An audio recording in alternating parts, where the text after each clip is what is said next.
So first of all guys, we're going to be speaking about some of the symptoms you might be experiencing with your BMW E46 SMG gearbox. So let's begin. What is SMG? SMG stands for sequential manual gearbox. Technically, it's actually just a manual gearbox controlled electronically and via a hydraulic unit. Let me explain. Now, although this is a convertible and it's raining again in the UK, not the most ideal one, but it's fitted with the sequential manual gearbox. So I'm just going to talk a little bit about how this works and what it actually is. A lot of people seem to think that the sequential manual gearbox, or the SMG, is an auto box. It's not. So like I mentioned before, it is a full-on manual box. It's got a clutch, it's got, you know, a hydraulic bearing, it's got a slave cylinder. Everything is like it would be in a normal conventional manual gearbox. However, it is controlled electronically via this lever here. So the design was initially for racing. So sequential manual gearbox was designed for quick shifting of up and down when, you know, fast road driving or going around a track. Great idea. There's so many components that fail in this system though. Let me talk about the symptoms. So you may come up to your car one day and the car may be stuck in second gear. That is a big issue. That was the issue with this one and the one on the ramp at the moment. You also may be driving along and it might jump out of gear and jump up a gear or jump down a gear. That's another symptom. Especially on a hot day as well, due to there's a temperature sensor on the hydraulic unit, you may also get a warning cog light on there, which is basically a transmission cog. People also call it the death cog of the SMG. General other issues, just gearbox running issues. So like it won't run smoothly, jumping out of gear. So they are the symptoms that you may be experiencing with your SMG gearbox. So about diagnosing these SMG faults, we have a selection of diagnosis equipment here at GTEC MOTORWORKS, including the BMW online system, which we do regularly use. We have AutoLogic, Auto, and the Think machine. The first thing we would be doing, guys, if a vehicle came into us with SMG problems, we would simply be plugging in one of our diagnosis machines. We will be getting the codes and looking at what the codes are and in which direction they're coming from. So, for example, you may have a code, hydraulic on time is a very, very common one for the E46 M3 SMGs. Now, hydraulic on time, that can lead you down all sorts of paths. So you may have a low hydraulic fluid, you may have a leak within the hydraulic unit, the seals within the hydraulic unit may have failed, or you may have a temperature sensor issue which is bolted onto the side of the hydraulic unit. You could also have wiring issues. The wiring, I mean, these are 20 odd years old now, guys. The wiring, if there's oil been dripping on it, could have high resistance and be giving you these kind of codes. You could also get the cog light on, which even before you plug it in, you know there's a problem with it. So that could be to do with gear selection. Again, these have a electronic gear selection sensor, which is bolted directly to the back of the gearbox, and it literally selects, it shows you which gear the car should be in.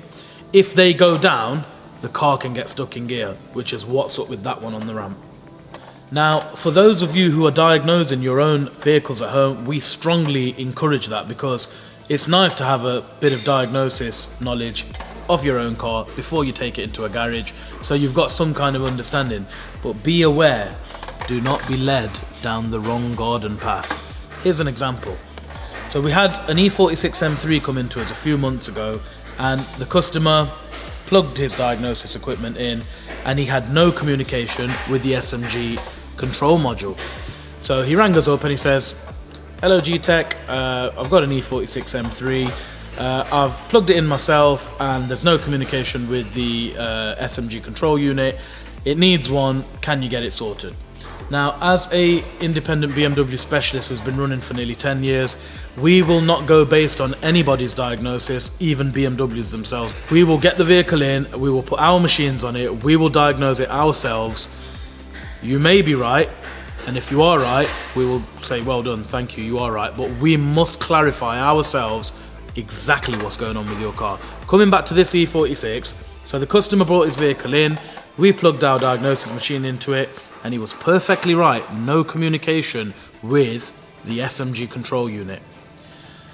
Because we have in-depth diagnosis equipment, we went in further, okay, into the hydraulic control module, okay, and we were able to see that the clutch is worn.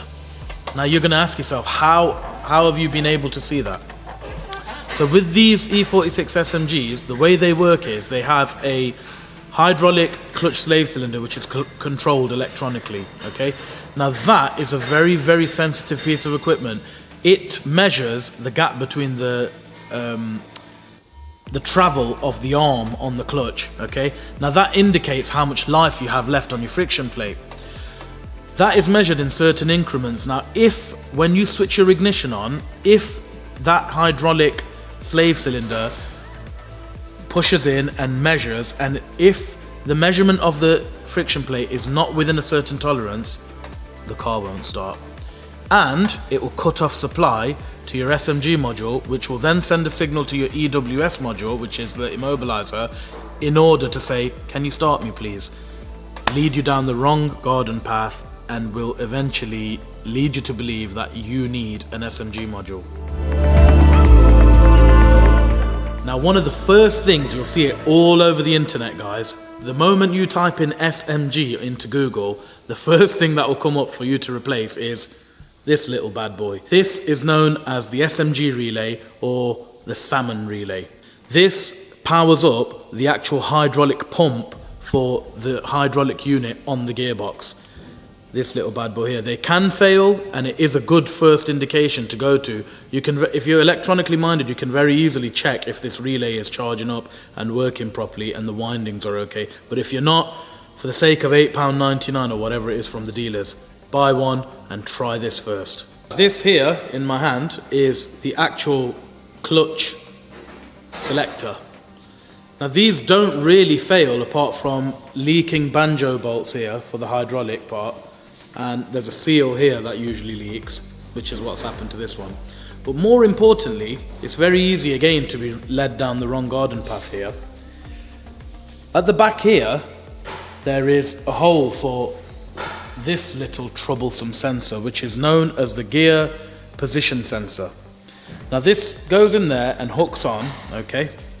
And the job of this is to tell you, or the car, what position the gears are in at the moment. So if it's in number 1, 2, 3, 4, 5, 6 or reverse. We replace loads of these guys, so it's very, very easy to think, oh, my selector's not working, it's stuck in second gear. You must understand what controls and tells the vehicle what gear your car's in, and it's this little bad boy here. The problem with them is it's electronic. That's the problem. And this rod literally goes in and out, and at certain positions it will tell the car what gear it's going into. We've had a few where they chafe on the side of the gearboxes as well, rub through the wiring. They're not cheap. These sensors are around £500 from the main dealers. So, I mean, I wouldn't risk putting a used one in because you don't know how long it's been active for or, you know, on. But you'll just have to bite the bullet and get one of these. They are around £400, £500 from the main dealers, but it's a massive culprit, guys. Gear selector sensor always fails. So here are some of the very most common solutions to fixing your SMG problems. First one, salmon relay. Second one, hydraulic clutch actuator, which is basically the slave cylinder. If there's any hydraulic on-time faults, we would do an overhaul on the actual unit itself. So that would be replacing the accumulator and the seals, the hydraulic seals in between the body, which look like a they look like a star shape. You can find them on the internet. So 2 sets of seals would replace them. We'd also replace the actual motor itself with a faster, better version with more hard-wearing internals. We'd replace the wiring, the temperature sensor on the side of it, okay? The next one is indent springs on the side of the box. They're about £56 from BMW, 3 little springs. They always break on these gearboxes. Literally take off a magnetic plate which is held in with two 10mm bolts, get a magnet, pull them out with the ball bearings, replace the springs. It will make the gear shifting a lot better. Again, like I said, if you can't start it and you've got clutch issues, replace the clutch as well. But yeah, coming back to the hydraulic on time fault, if that happens, we'd overhaul the whole unit and get it back into the system. Also, another one that can go wrong as well, there's a pipe which comes from the reservoir for the CHF fluid, which is the SMG fluid. It's built into your intake box. There's a pipe which can always break and leak fluid as well, so just peer down there, have a look, see if that's failed, replace the pipe. And that's about it really, guys. So I hope you enjoyed the video for the E46 SMG problems. Like I say, if you are having these issues, go ahead, try and diagnose it yourself. But if you need any advice or you want us to have a look at it for you guys, G-Tech Motorworks, we are Derby's BMW Volkswagen Audi Group specialist. Link is below in the description. Like, share and subscribe. We've got to sort this E46 out now, so catch you in the next video.